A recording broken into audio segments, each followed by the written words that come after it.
Good morning बच्चों। बेटा हम आज वापस अपनी राजनीति विज्ञान वाली किताब शुरू करते हैं। राजनीति विज्ञान में हमने 2 पाठ पढ़ लिए थे। लोकतंत्र और संविधान के बारे में जाना उन 2 पाठों में हमने। आज हम पढ़ेंगे राजनीति विज्ञान का पाठ 3 चुनावी राजनीति। तो इस पाठ में हम देखेंगे कि लोकतंत्र में चुनाव कैसे होते हैं, चुनाव की ज़रूरत क्यों है। हमने पिछले पाठों में यह जाना था कि जहाँ लोकतंत्रात्मक शासन है वहाँ पर जो है जनता द्वारा चुने हुए प्रतिनिधि जो होते हैं वो शासन करते हैं और उनका चुनाव जनता करती है। तो इस पाठ में हम यही जानेंगे कि चुनाव की आवश्यकता क्यों है, चुनाव कैसे होते हैं, इसके बारे में। तो देखो आप लोग भी किताब खोल लो। परिचय, इस पाठ का परिचय। अध्याय 1 में हमने देखा कि लोकतंत्र के लिए यह न तो संभव है और ना ही जरूरी है कि लोग सीधे शासन करें। हमारे समय में लोकतंत्र का सबसे आम स्वरूप लोगों द्वारा अपने प्रतिनिधियों के माध्यम से शासन चलाने का है। अभी वर्तमान में हमने लोकतंत्र के हमारे यहाँ पर 2 प्रकार है, प्रत्यक्ष लोकतंत्र और अप्रत्यक्ष लोकतंत्र। लेकिन हमारे देश में जो है लोकतंत्र का अप्रत्यक्ष स्वरूप है, जिसमें जनता द्वारा चुने हुए प्रतिनिधि शासन करते हैं। हमारे समय में यानी हमारे समय में और हमारे देश में लोकतंत्र का सबसे आम स्वरूप क्या है कि यहाँ पर लोगों द्वारा जो प्रतिनिधि चुने जाते हैं वो शासन चलाते हैं। इस अध्याय में हम देखेंगे कि किसी लोकतंत्र में प्रतिनिधियों का चुनाव कैसे होता है। हम शुरुआत ये समझने से करेंगे कि लोकतंत्र में चुनाव क्यों जरूरी है। इस चैप्टर में हम यही देखेंगे कि चुनाव क्यों जरूरी और उपयोगी है। हम ये भी समझने की कोशिश करेंगे कि विभिन्न दलों की चुनावी प्रतिद्वंद्विता किस तरह लोगों को लाभ पहुंचाती है। लोकतंत्र में जो चुनावी दल होते हैं, पार्टियां होती है, उनमें आपस में प्रतिद्वंद्विता, कंपटीशन होता है और वो जो है जनता के हित में होता है, जनता को उससे लाभ होता है। लोग राजनीति में आने के लिए यानी चुनाव जीतने के लिए जो है प्रतिस्पर्धा करते हैं, कंपटीशन करते हैं और जिससे वो लोगों को जो उनको चुनती कौन है, जनता चुनती है। तो जनता के लाभ के लिए वो कार्य करते हैं, जनता के हित में कार्य करते हैं, तो इसका लाभ लोगों को होता है। फिर हम ये सवाल उठाएंगे कि किन किन चीज़ों के कारण कोई चुनाव लोकतांत्रिक होता है।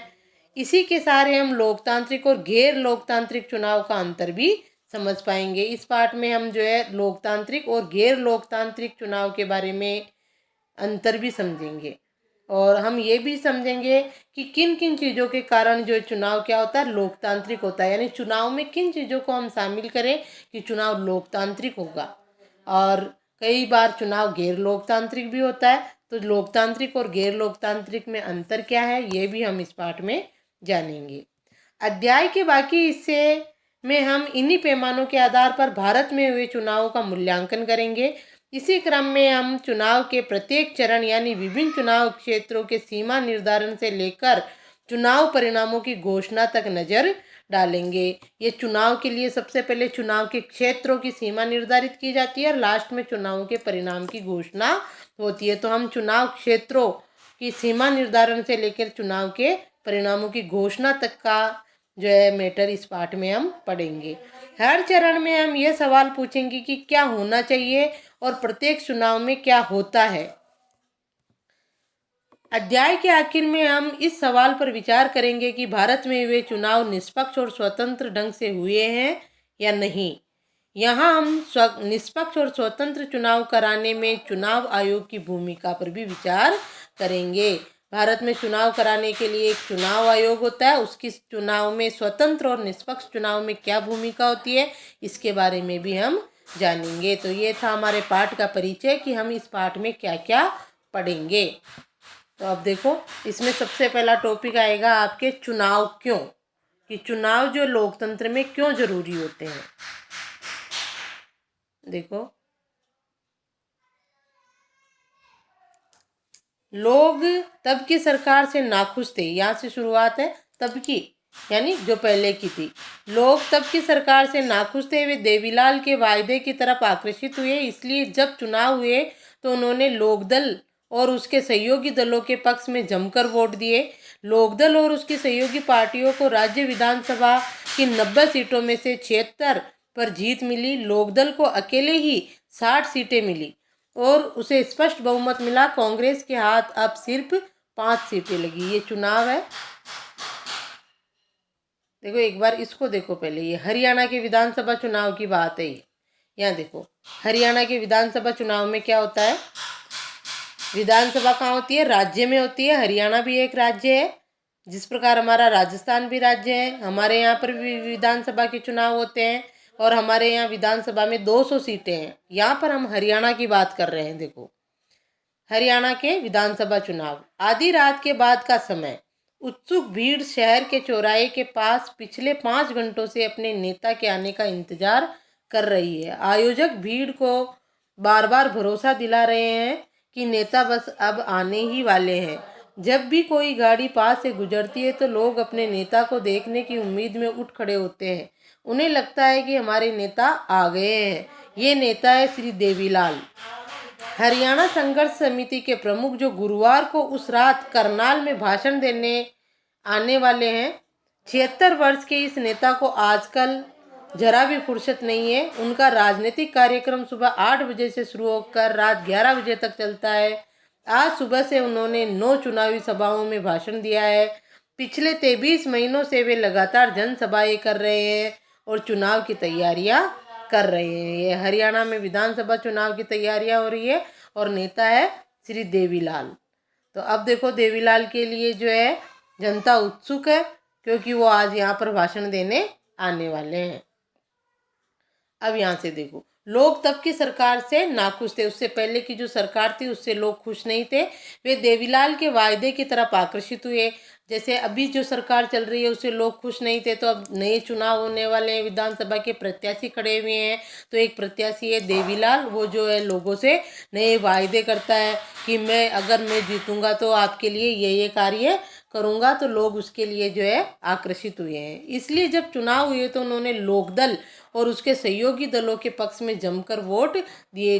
देवीलाल कौन से दल से हैं? लोकदल से।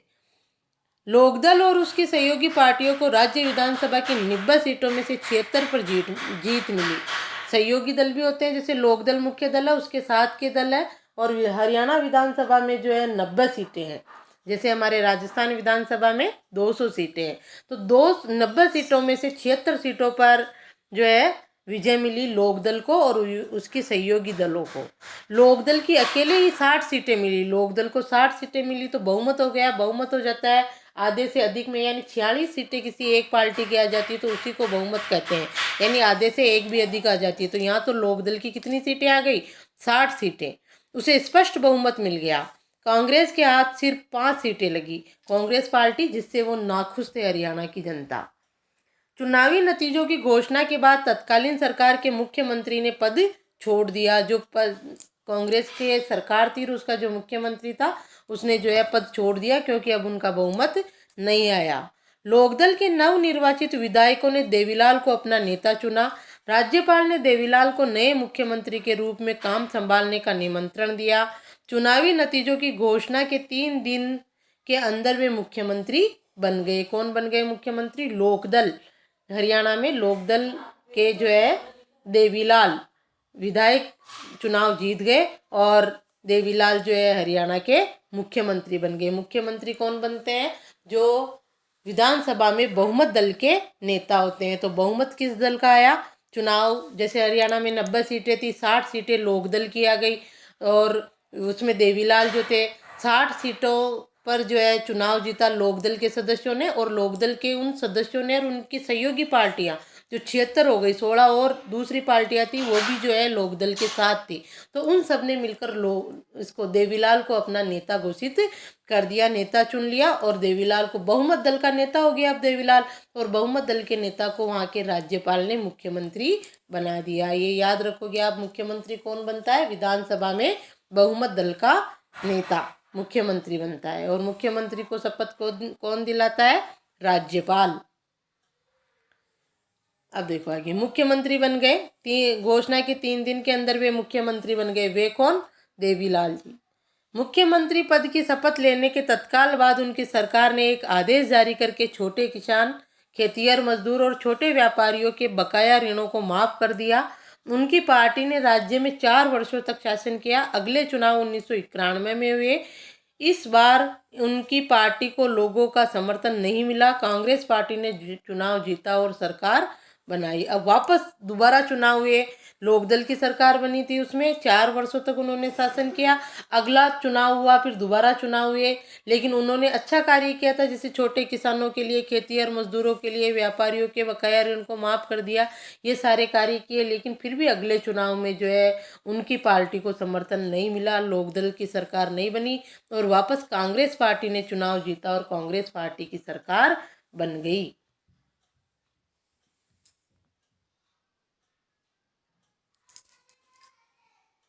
अरे, ये हरियाणा में 1987 में हुए राज्य विधानसभा चुनावों से जुड़ी एक खबर, अखबार की खबर है। राज्य ने 1982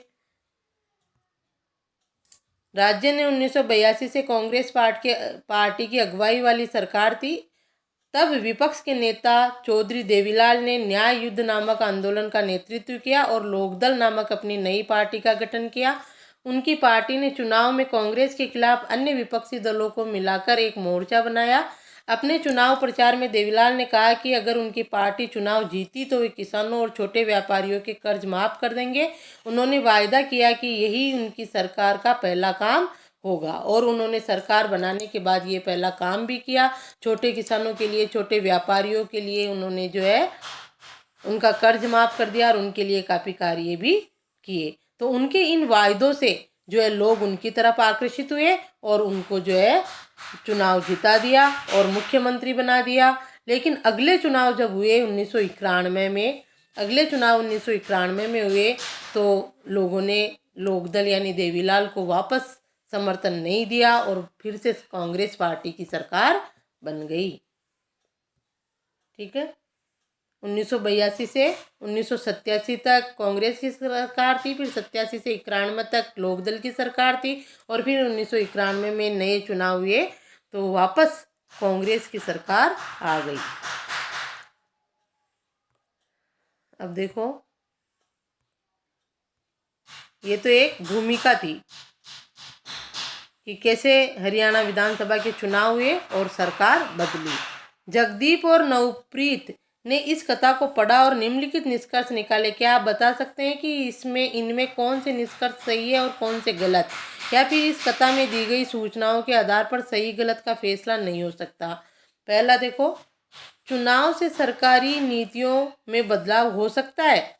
हाँ, हो सकता है। इसका यह होगा, निष्कर्ष निकला कि बदलाव हो सकता है। राज्यपाल ने देवीलाल के भाषणों से प्रभावित होकर उन्हें मुख्यमंत्री बनने का न्योता दिया? नहीं, ऐसे नहीं। राज्यपाल देवीलाल ने विधानसभा में बहुमत हासिल किया और बहुमत दल के नेता को राज्यपाल ने मुख्यमंत्री बनाया। उसके भाषणों से प्रभावित होकर नहीं बनाया, उन्होंने विधानसभा में बहुमत हासिल किया और बहुमत दल के नेता होने के कारण राज्यपाल ने देवीलाल को मुख्यमंत्री बनाया। लोग हर शासक दल से नाराज रहते हैं और हर अगले चुनाव में उसके खिलाफ वोट देते हैं। हाँ, ऐसा ही होता है। पहले जैसे 1982 से 87 तक कांग्रेस थी हरियाणा में, तो उससे नाराज हो गए लोग और जब चुनाव का समय आया और देवीलाल ने लोगों से वादे किए, लोकदल पार्टी का सदस्य था देवीलाल, वादे किए कि किसानों का कर्ज माफ़ कर देंगे, व्यापारियों के कर्ज माफ़ कर देंगे, इस तरह के, तो लोग उसकी तरफ आकर्षित हुए और 1987 के चुनाव में लोकदल की सरकार बन गई। फिर वापस 1991 में लोकदल को समर्थन नहीं मिला और कांग्रेस की सरकार बन गई। तो इस तरह से जो है लोग हर शासक दल से नाराज रहते हैं और अगले चुनाव में उसके खिलाफ वोट कर देते हैं। चुनाव जीतने वाली पार्टी सरकार बनाती है। हाँ, चुनाव जीतने वाली पार्टी ही सरकार बनाती है जिसका बहुमत आता है। इस चुनाव से हरियाणा के आर्थिक विकास में काफ़ी मदद मिली।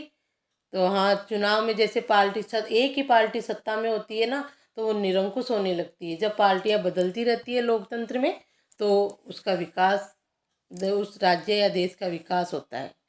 अपनी पार्टी के चुनाव हारने के बाद कांग्रेस मुख्यमंत्री को इस्तीफा देने की जरूरत नहीं थी।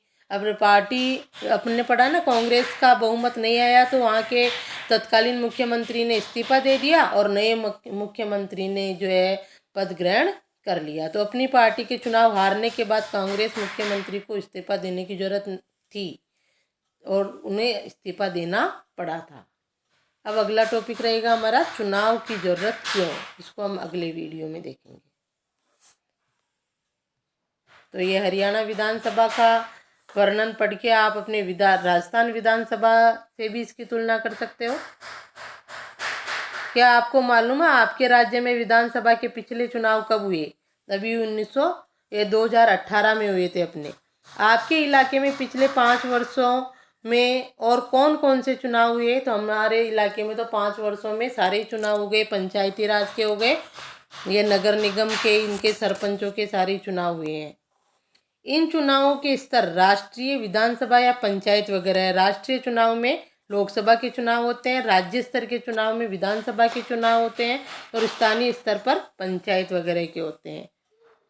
उनके होने का समय और उसमें आपके क्षेत्र से चुने गए व्यक्ति यानी सांसद, विधायक और पार्षद को भी दर्ज कीजिए। तो आप कर सकते हैं बेटा, अभी ये आपको करना है, ये इसको समझना भी है और करना भी है। सांसद, हमारे सांसद कौन है? अभी राज्यवर्धन सिंह राठौड़ है।